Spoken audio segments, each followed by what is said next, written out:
Damaged Defenders by Sherza. Chapter 32. Tony, Natasha, and Pepper. It had taken a bit of wrangling the night before to organize who was going with which group. Tony absolutely did not trust most of the men in the group to pick their own clothes, and thus wanted to make sure there was someone who knew fashion and what looked good with each group. Thankfully, he had Pepper and Natasha to help, so they could split everyone more or less equally between them. Tony had instantly laid claim to Bruce, who had no wardrobe to speak of, and what little he had was pathetically worn and ancient. Besides, he liked Bruce best of the lot, and they could spend most of the trip talking science. Pepper had claimed Rogue just as quickly, and Natasha had corralled Darcy. From there, it had been fairly random, though Tony had noticed that Pepper had made sure that both Steve and Agent were not in his group. She probably didn't trust him to not have a bit of fun with the two of them. She wouldn't have been wrong. Tony would not have been able to resist teasing either of them. Still, he'd got Thor and Clint, as well as Jen and Betty, so he would have someone to tease, at least. The plan for the day was for two groups to hit Macy's right away, one in the men's section, one in the women's. The third group would be at Tony's tailor, getting fitted for their monkey suits, as Steve had put it. Once the group at the tailor was finished, one of the two Macy's groups would head to the tailor, probably the group that had been in the men's department. By the time they'd done, the group that had been in Macy's the entire time would hopefully be entirely done with shopping and ready to head for the tailor's, while the middle group headed back to Macy's to finish their shopping. Macy's, of course, was positively salivating over so many people who needed pretty much literally everything from underwear to cufflinks to shoes. They should get a lot of money out of this, above and beyond what they'd gotten when Tony had bought the place for the day, and even what would be spent on stuff. They'd get a ton of mileage out of being the people that got to outfit the Avengers. Though he still felt that his tailors could provide everyone's clothes just as easily as they could the suits, fancy dresses, and tuxes. Pepper, however, was of the firm opinion that too much sticker shock was a bad thing for the gang. Tony had tried to argue that they wouldn't get sticker shock because there were no stickers to see, but Pepper was having none of it.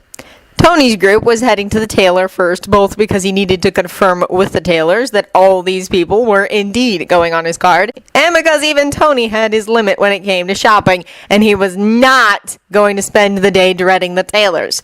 He didn't need any new suits, but he knew better than to think he'd escape Angelo's grasp without one.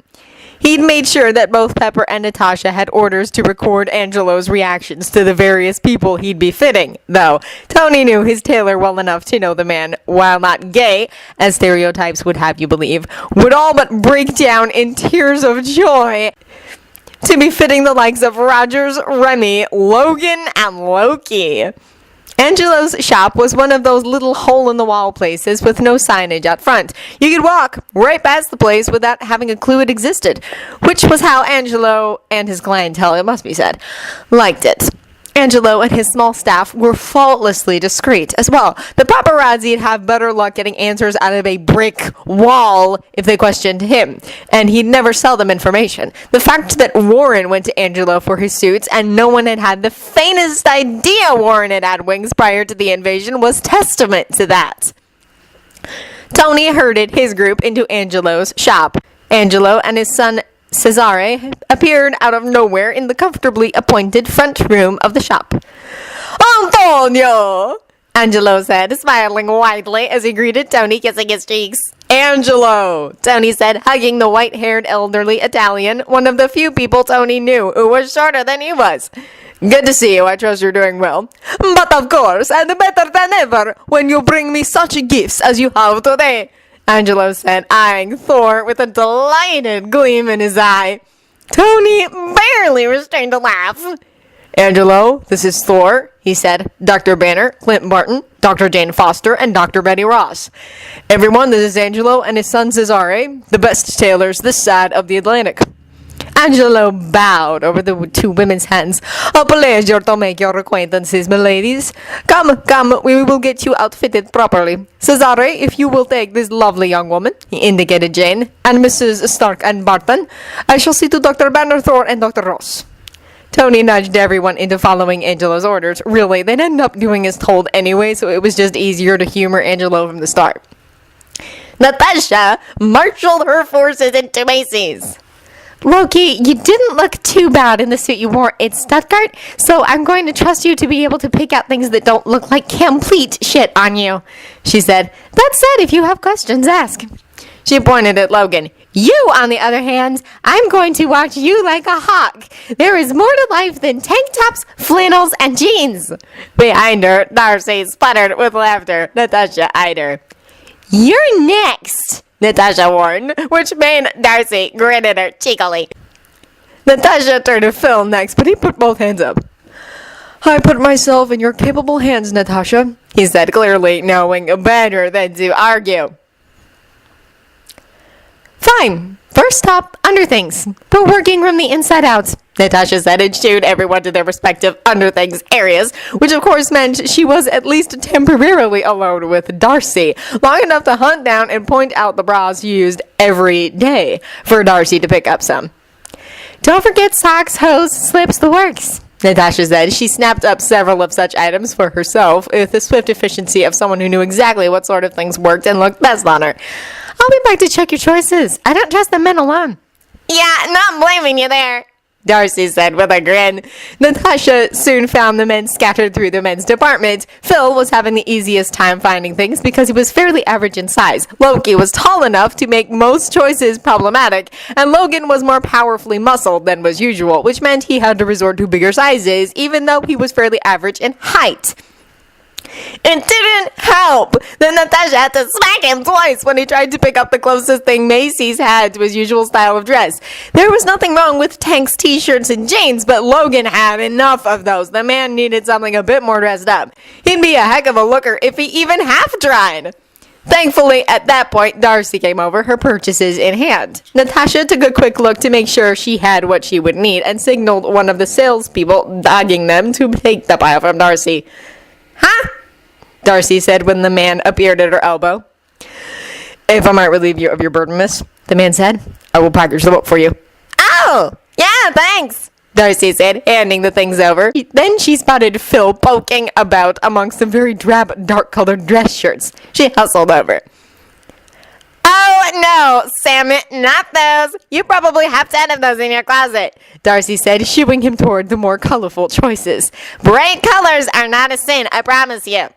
Phil shook his head, but went where he was urged, well aware that if he fought Darcy, she wouldn't hesitate to call Natasha for backup, and that would not end well. I am almost afraid to ask, but Salmon? Secret agent man, iPod thief, Darcy said, grinning at it cheekily. Phil snorted. You're as bad as Tony. Not like it isn't the truth, Sammit, Darcy pointed out. Natasha smiled in amusement, then turned to head Logan off. Again, he was being rather stubborn. Trousers, dress shirts, dress shoes, no jeans, no flannels, Natasha repeated. You have those in abundance. Logan glowered at her, but Natasha just stared right back, thoroughly unimpressed. You're not going to win this one, Logan, he growled, but finally caved in, looking sour as he poked and prodded in the various pieces of clothing. With them finally straightened out, Natasha headed over to Loki to see if he needed help. She nearly laughed when she saw where he was and what he was looking at. Macy's, despite, or perhaps because of, its upscale nature, was as much victim of certain fashions as any place else. Loki had found a rack of clothes that were, to put it bluntly, eyesores. He was giving the rack a rather understandable look of horror. Do people really wear these articles? He asked when he spotted her. Unfortunately, Loki, yes they do, Natasha said. And before you ask, no, I don't know why. My private explanation is that they're all colorblind. Colorblind? Loki asked. It's a problem with vision that happens to some humans, Natasha said. It mucks up your ability to see colors. One of the more common manifestations of the problem is not being able to see the color red or green. Loki wrinkled his nose. That would perhaps explain such atrocities, yes, he agreed. I must confess as to some confusion as to what to choose for more casual attire. The suit was easy enough. They seemed to be remarkably similar in style for the most part. Natasha nodded. Well, there are definitely fewer choices in cut and style with a suit than with normal clothes, she agreed. She steered him toward styles that would look good on his long, lean frame. Pepper fairly dragged Rogue into the women's section when they got to Macy's. Now, Rogue, we're going to get you properly kitted out, she told her.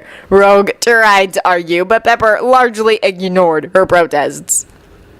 Rogue, every girl deserves to look good. We can keep skin exposure to a minimum without resorting to some horrible goth look, she told her. Rogue sighed, but finally gave in. All right, she said. Pepper happily steered Rogue towards long, flowing styles that managed to cover a lot of skin, but also flattered Rogue's figure, making her look less like a grunge goth and more like a normal teenage girl. Now, we need to pick up some tanks and things. Oh, hell no! Rogue said, instantly digging her feet in. Rogue, Tony's working on a skin-tight, flesh-colored suit for you, Pepper said. He doesn't have it completely figured out yet, but he will long before summer is over. With it, you'll be able to wear short-sleeve shirts and shorts safely, because you'll still be covered without looking like it. Rogue blinked. Really? Pepper nodded. And he's got several of those full-body shark skin suits that some swimmers wear on order, too, she told Rogue. He's planning on adding boots and gloves to them so you can join us in the pool if you want. She gently hugged Rogue, who looked to be on the edge of tears. Tony does this sort of thing, Rogue, for people he likes. He's also working on some sort of fabric for Bruce, so he doesn't end up naked every time he transforms. It's just a little unreal, you know? Rogue said. Believe me, I most certainly do. I didn't grow up in a rich home, after all, Pepper pointed out. The first time Tony tried to buy me something after I became his secretary, I slapped him because I thought he was, well, doing something other than being nice, she admitted. Rogue laughed. Oh, no. Oh, yes, Pepper said with a fond grin. That first year or so was a rather interesting time as we tried to figure each other out. Tony didn't quite know what to do with someone like me who didn't take any guff, and I nearly tore my hair out over some of his shenanigans. Eventually, it was their turn at Angelo's. Pepper immediately pulled him aside and let him know the restrictions for dealing with Rogue. Angelo waved her off. I shall see to the young miss myself, Miss Potts. You have nothing to fear, he said, and disappeared long enough to fetch a pair of elbow-length gloves. Now, if you please, Miss Rogue. He waved her towards where he'd be checking her measurements, which he finished in a remarkably short time, and without once coming close to skin contact. Ah, yes. There. Jarvis is faultless as always, but I must have my corks. I believe I have just the dress that would look magnificent on you. He hustled into the back, then came out with a dress that he put on a dummy. It was gorgeous. Long-sleeved with a floor-length skirt of a light fabric that was cut in such a way it would twirl and flare if she turned quickly. There was a scoop neckline, but it was fairly modest and didn't expose all that much skin. This is just an example, of course, Angelo said, flicking a dismissive hand at the dress. To allow you to see, I was thinking a deep red or blue, perhaps a different waistline to emphasize the length of your torso. He beamed at Rogue. You will be the belle of the ball, I assure you.